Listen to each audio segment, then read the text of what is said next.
ભાભી ભાભી તમે અહીંયા બેઠા છો, હું આખા ઘરમાં ગોતીને આવી, તમ કે દેખાયા જ નહીં. હા, ફ્રી થઈને બેઠી હતી. તમે ક્યારે આવ્યા? બેઠા હતા એની ના નથી, પણ હું અંદર ગઈ ને ત્યારે ભાભી ભાભી કરતી હતી, ભાભી ભાભી કરીને ચિલ્લાવતી હતી, પણ તમે એકે વાર જવાબ ના દીધો. મેં સાંભળ્યું નહીં હોય ને દામિની બેન, આપણું ફળિયું કઈ નાનું તો છે નહીં કે ત્યાંથી બોલો ને અહીંયા સંભળાઈ જાય. અને આમ પણ આ સવારમાં બહાર બેઠા હોઈએ ને તો આટલો મસ્ત ઠંડો ઠંડો પવન ચાલતો હોય, આ પંખીઓનો મીઠો અવાજ સાંભળવા મળતો હોય તો બીજે ક્યાં ધ્યાન જવાનું? ભાભી આ મમ્મી અને તમારા સંબંધો સુધરી ગયા? દામિની બેન, હવે તો અસમંજસ છે. ખોટું બોલીશ તો પણ તકલીફ, અને સાચું બોલીશ તો મોટી તકલીફ. સાચું કહું ને તો મમ્મી અને આદિત્યને એવું લાગે છે કે મારી સાથે લગ્ન કરીને બહુ મોટી ભૂલ કરી છે આદિએ. ખબર નહીં કેમ એમને હંમેશા એમની જ વાતો સાચી લાગે છે. પણ દામિની બેન, જરૂરી તો નથી ને કે ઘરમાં શાંતિથી રહેવા માટે, સરસ રીતે જીવવા માટે ફેશન કરવી, ઇંગ્લિશ બોલવું જરૂરી છે? જરાય નહીં. અને લગ્ન કરીને ભૂલ તો કરી છે તમે. હા, સાચી વાત છે તમારી. પહેલા એક આશા હતી કે પરિવાર મળશે, પરિવારનો પ્રેમ મળશે તો કદાચ જીવનમાં થોડા ઘણા સુધારા આવશે. પણ અહીંયા આવ્યા પછી એવું લાગે છે કે માણસના નસીબમાં ન હોય તો એ ક્યાંયથી ન મળે. જરૂરી નથી ને, નસીબ બદલી પણ શકાય છે જો આપણામાં ચાહ હોય ને તો. ભાભી જો મારા મમ્મી અને મારા ભાઈ છે એટલે બુરાઈ તો નહીં કરી શકે, પણ ફક્ત તમને સમજાવી શકીશ, કહી શકીશ કે એ લોકો ગરમ મગજવાળા છે. તમે થોડું જતું કરી દેજો. આઈ નો તમે જતું કરતા જ હશો ને, તમે જતું કરો છો ત્યારે જ તો આ ઘર ચાલી રહ્યું છે ને. જો અરે આ બધી વાતમાં છે ને મેઇન વાત કરવી તો ભૂલી ગઈ. શું? આપણે છે ને અત્યારે બહાર જવાનું છે. આપણે બંને ને? હા. ક્યાં? એક્ઝિબિશનમાં. એક્ઝિબિશન એટલે? એક્ઝિબિશન એટલે ત્યાં અલગ અલગ સેલર હોય ને, આઈ મીન જાણે કે તમે કોઈ વસ્તુ સેલ કરતા હોય કે તમારો કોઈ ટેલેન્ટ હોય. આ બ્યુટી પાર્લર વાળા કરે એવું? મેં એકવાર જોયું હતું. તો એ છે ને બધા અલગ અલગ જગ્યાએની જગ્યાએ એક મોટો હોલ હોય, ત્યાં બધા અલગ અલગ કપડાવાળા હોય, બ્યુટી પાર્લર વાળા હોય, એવી રીતે અલગ અલગ બધાનો બિઝનેસ ત્યાં બતાવે. સમજી ગઈ. એકવાર મેં જોયું છે પણ મને આ નામ નહોતું આવડતું. અજીબ નામ છે, સ્પેલિંગમાં ખબર નથી પડતી. Exhibition right. બોલી તો લઈએ પણ સમજવામાં થોડું મુશ્કેલ છે. તો આપણે છે ને ત્યાં તમારા માટે કપડાં લેવા જવાનું છે. એ વાત ખોટી દામિની બેન, હમણાં તો હજી 3 સાડીઓ લાવી છું. જો મમ્મીજીને ખબર પડી ને તો મારો તો વારો છે. મમ્મીને તમે આ સાડી પહેરો છો, આવું બ્લાઉઝ પહેરો છો, નથી ગમતું તો આપણે એમાં થોડું ચેન્જ કરીએ ને. બની શકે કે થોડા ચેન્જથી મમ્મીને લાગે છે તમને? ક્યારેય નહીં. ફક્ત કપડાનો વાંધો હતો તો ક્યારનું સોલ્યુશન આવી ગયું હતું. પણ ફક્ત કપડાથી વાંધો નથી.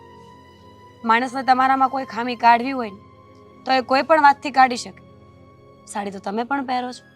તમને ક્યારેય કહ્યું કે સાડી ના પહેરતી? ના, પણ કોશિશ કરવામાં શું જાય છે? કહેવાય છે ને, કોશિશ કરને વાલો કી હાર નહીં હોતી. ઠીક છે, જઈએ. પણ જો મને ગમશે તો લઈશ, બાકી નહીં. ડન.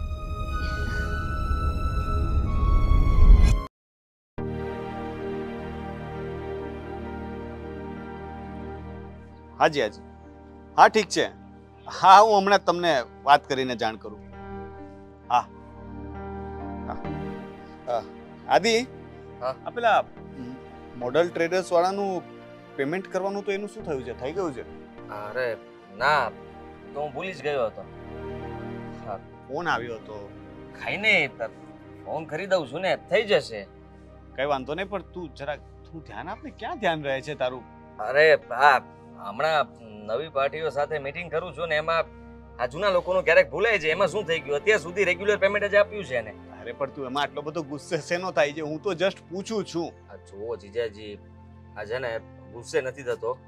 હું પણ ખાલી કહું છું તમને કે એ લોકો થોડાક દિવસ ખમી પણ શકે ને. આમાં ફોન કરવાની શું જરૂર હતી? આપણે ક્યાંનું પેમેન્ટ લઈને ભાગી જવાના હતા? અરે પેમેન્ટ છે, આપવાનું છે. આપણે વાયદો આપેલો છે તો સમયસર ના પહોંચાડીએ તો એ આપણો વાંક છે ને, એ લોકોનો નહીં.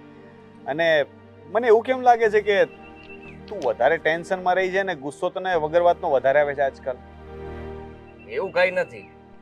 આ ક્યારેક ક્યારેક મૂડ ખરાબ થઈ જાય જ મારો, અને એવું તો ચાલ્યા કરે બધું. આ મને અંદાજ છે ત્યાં સુધી આ બધું મીરા ભાભીના લીધે હશે ને? તમે નામ લીધું છે તો હા, એના લીધે જ છે. આ જ્યારે જુઓ ત્યારે છે ને મારું મગજ ખાતી હોય છે, કઈ ખબર તો પડતી નથી. સાવ બુદ્ધિનું બારદાન છે. મને તો એવું નથી લાગતું. મને તો લાગે છે કે એ બહુ હોશિયાર છે અને સંસ્કારી છે. અરે કોની પાસે તમે સંસ્કારની વાત કરો છો? હા, એને તો આ કેવી રીતે રહેવું ને એ પણ નથી આવડતું. હવે વિચાર કરી લ્યો, અમે જેમ કહીએ છીએ એમ તો એને કરવું નથી. હંમેશા પોતાની મનમાની કરે છે. મનમાની? શું મનમાની કરે છે જરા કહીશ? એ જ. હા, મને નથી ગમતી એ. હા, સાડી પહેરવું, હા જેવી રીતે એ બોલે છે, અરે થોડો ઘણો તો ચેન્જીસ હોવો જોઈએ કે નહીં માણસની લાઈફમાં? પણ ના. હા, લગ્ન કરીને અહીંયા આવી તો ગઈ, પણ પોતાની અંદર સુધારો લાવવાની કોશિશ નથી કરતી. જો મને તો એવું કઈ લાગતું નથી જેવું તું કહે છે. હવે એમને સાડી પહેરવી ગમે છે અને મોડર્ન કપડાં નથી પહેરવા ગમતા, તો એ કઈ ખરાબ વસ્તુ તો નથી. અને મને પોતાને પણ આપણા ઇન્ડિયન કલ્ચર ગમે છે, તો હું દામિનીને સાડી પહેરવાનું કહું છું તો હું જુનવાણી થઈ ગયો. મારા વિચારો ખરાબ થઈ ગયા કે મારામાં સંસ્કાર નથી. સારું કહેવાય ને, તમને ગમે છે એ વસ્તુ મારી બેન કરે છે ને, તો મને ગમે છે મીરા કેમ નથી કરતી? ના હા, વસ્તુ એ જ થઈ ને.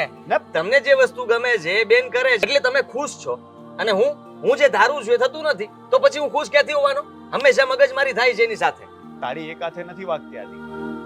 જેવું દામિની મારી બધી વાતમાં માને છે ને, એવી જ રીતે હું પણ દામિનીની બધી વાત માનું છું. એની પસંદ નાપસંદ, એને ક્યારે શું જોઈએ છે, એને કઈ વાતથી ખુશી મળે છે, એને કઈ વાત નથી ગમતી, એ બધી જ વાતોનું હું પણ ધ્યાન રાખવાની પૂરેપૂરી કોશિશ કરું છું. પ્લીઝ પ્લીઝ તમે છે ને મને સમજાવવાની કોશિશ ના કરો. આ ખોટી વાત છે.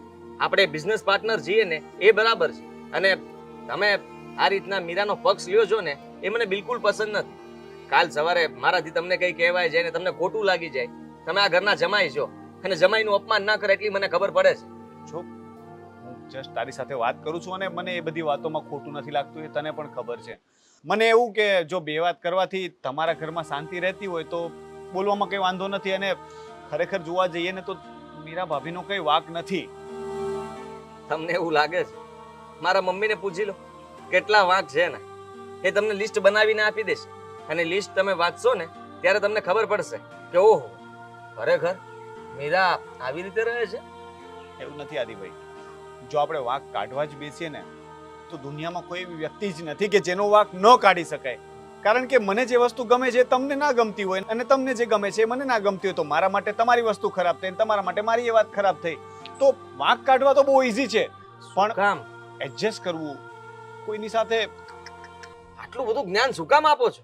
હા, અરે મારે કેવી રીતે એડજસ્ટ કરવું મને આવડે છે, પણ એને મારી સાથે નથી ફાવતું. સીધી વાત છે.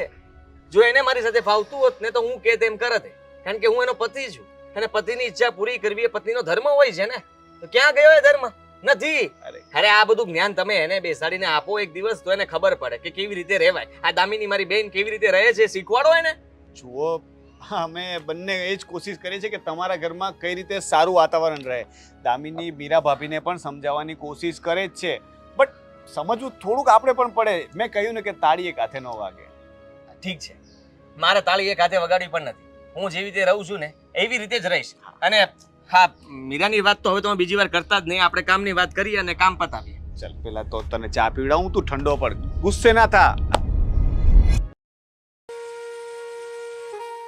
હવે આવું મોઢું કરીને જ બેસી રહીશ કે કઈ વાત કરીશ કે શું થયું છે? કેમ તારો મૂડ ઓફ છે? જાણે કે કેમ તમને તો કઈ ખબર જ નથી. હા, છેલ્લી વખત મમ્મીના ઘરે ગઈ ને ત્યારે ભાભીને એક્ઝિબિશનમાં લઈને ગઈ હતી. અરે કેટલા સારા સારા કપડાં લેવડાવ્યા, ભાભીને ગમતા હતા એ કપડાં લીધા મેં.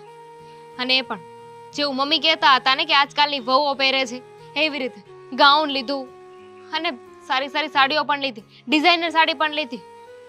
પણ ઘરે જઈને ભાઈ અને મમ્મીએ બંને ભાભીનું અપમાન કર્યું.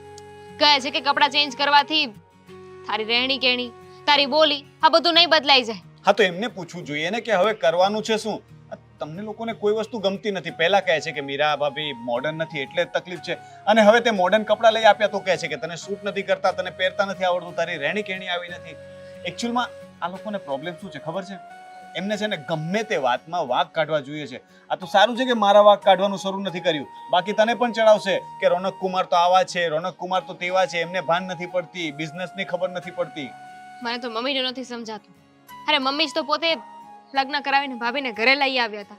એમની મરજી હતી ત્યારે જ લગ્ન થયા ને, અને હવે એમને જ વાંધો છે.